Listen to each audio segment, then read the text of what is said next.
நம்ம விஷயம் ஊருக்குள்ள தெரிஞ்சா என்ன ஆகும்னு உனக்கு தெரியும்ல. என்ன பண்ணுவாங்க? கொல்லுவாங்க, அவ்வளவுதானே? கொல்லட்டும், நான் தயாரா தான் இருக்கேன்.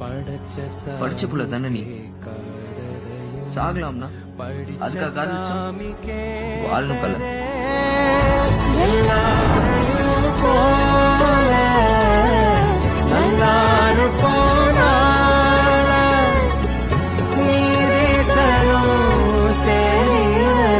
நமக்குண்டு அழகிய எதிர்காலம்.